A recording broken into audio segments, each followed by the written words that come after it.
باوضو ہو کر کسی بھی پاک جگہ پر کعبہ شریف یعنی قبلے کی طرف رخ کر کے کھڑی ہو جائے۔ ہاتھوں کے پنجوں اور پیروں کے پنجوں کو کھلا رکھے، چہرے پر نقاب نہ لگائے، دونوں پیروں کے درمیان 4 انگلیوں کا فاصلہ رکھے، قدموں کو سیدھا قبلے کی طرف رکھے، نظر سجدہ گاہ کی طرف رکھے۔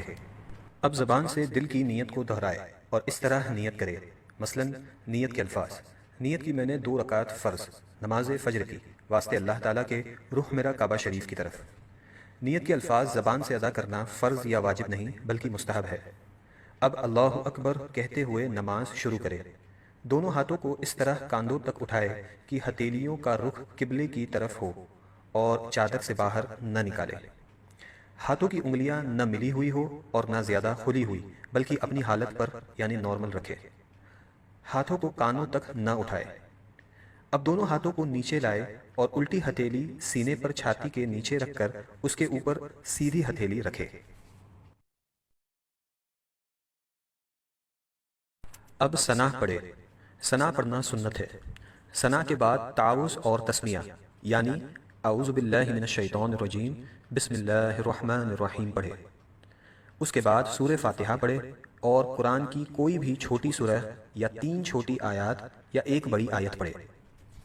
اب اللہ اکبر کہتے ہوئے بغیر ہاتھوں کو اٹھائے رکوع میں جائے۔ رکوع میں تھوڑا جھکیے یعنی اتنا کہ ہاتھ گھٹنوں پر ہو، زور نہ دیجیے اور گھٹنوں کو نہ پکڑیے، اور انگلیاں ملی ہوئی اور پاؤں جھکے ہوئے رکھیے۔ مردوں کی طرح خوب سیدھے نہ کرے۔ اب کم سے کم 3 مرتبہ یہ تسبیح پڑھے: سبحان ربی العظیم، سبحان ربی العظیم، سبحان ربی العظیم۔ اب رکوع سے سر اٹھائے اور بالکل سیدھے کھڑے ہو جائے اور دونوں ہاتھ کو نہ اٹھائے اور کہے سمیع اللہ لمن حمدہ ربنا ولک الحمد۔ اب بغیر ہاتھوں کو اٹھائے اللہ اکبر کہتے ہوئے سجدے میں جائے۔ سجدے میں جاتے وقت پہلے گھٹنوں کو زمین پر رکھے پھر ہاتھوں کو رکھے۔ سجدے میں جاتے وقت پہلے ہاتھوں کو زمین پر اور بعد میں گھٹنوں کو نہ رکھے۔ ہاتھوں کے بعد پہلے ناک پھر پیشانی کو زمین سے لگائے۔ سجدہ سمیٹ کر کیجیے یعنی بازو کروٹوں سے، پیٹ ران سے، ران پنڈلیوں سے اور پنڈلیاں زمین سے ملا دیجیے اور دونوں پاؤں سیدھی طرف نکال دیجیے۔ اب کم سے کم 3 مرتبہ یہ تسبیح پڑھے: سبحان ربی الاعلی، سبحان ربی الاعلی، سبحان ربی الاعلی۔ اب سجدے سے سر اٹھائے، پہلے پیشانی کو اٹھائے پھر ناک کو اور دونوں ہاتھوں کی ہتھیلیوں کو اپنی رانوں پر رکھے اور دونوں پاؤں سیدھی طرف نکال دیجیے اور الٹی سورین پر بیٹھیے اور کم سے کم 1 تسبیح کی مقدار بیٹھے رہے۔ اب اللہ اکبر کہتے ہوئے پہلے سجدے کی طرح دوسرا سجدہ کرے۔ اب اللہ اکبر کہتے ہوئے سجدے سے سر اس طرح اٹھائے کہ پہلے پیشانی پھر ناک، اس کے بعد ہاتھوں کو اٹھائے اور آخر میں گھٹنوں کو اٹھائے اور ہاتھوں کو گھٹنوں پر رکھ کر پنجوں کے بل دوسری رکعت کے لیے کھڑی ہو جائے۔ اٹھتے وقت بغیر مجبوری زمین پر ہاتھ سے ٹیک نہ لگائے۔ اب دوسری رکعت کے لیے کھڑے ہو جائے اور ویسے ہی پڑھے جیسے پہلی رکعت پڑھی تھی۔ دوسری رکعت میں ثنا نہ پڑھے۔ اب دوسری رکعت مکمل کرے جیسے پہلی رکعت ادا کی تھی اور دونوں سجدوں کے بعد اس طرح بیٹھ جائے کہ دونوں پاؤں سیدھی طرف نکالے اور الٹی سورین پر بیٹھے۔ دوسری رکعت میں بیٹھنے کو قعدہ کہتے ہیں۔ جب قعدہ میں بیٹھے تو دونوں ہاتھوں کے پنجوں کو ران پر رکھے۔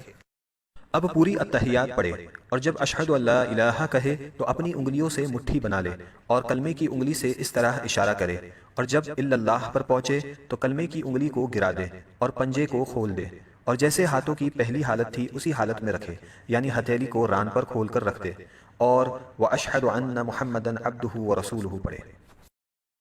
شہادت یعنی کلمے کی انگلی کو اس طرح اوپر نیچے نہ کرے اور نہ اس طرح گول گول گھمائے۔ انگلی کو حرکت دینا یا ہلاتے رہنا سنت نہیں۔ اب درود ابراہیم پڑھے اور اس کے بعد دعائے معصورہ پڑھے اور پہلے دائیں اور پھر بائیں طرف چہرے کو پھیر کر سلام کرے اور اس طرح کہے السلام علیکم ورحمۃ اللہ، السلام علیکم ورحمۃ اللہ، اور نماز کو مکمل کرے۔ اگر 4 رکعت کی نماز کی نیت کی ہو تو التحیات پڑھ کر تیسری رکعت کے لیے کھڑے ہو جائے۔ اگر فرض نماز پڑھ رہی ہو تو تیسری اور چوتھی رکعت کے قیام میں بسم اللہ اور الحمد شریف پڑھے، سورت ملانے کی ضرورت نہیں، اور اگر سنت یا نفل ہو تو الحمد کے بعد سورت بھی ملائے، اور اگر نفل نماز 4 رکعت پڑھے تو تیسری رکعت میں ثنا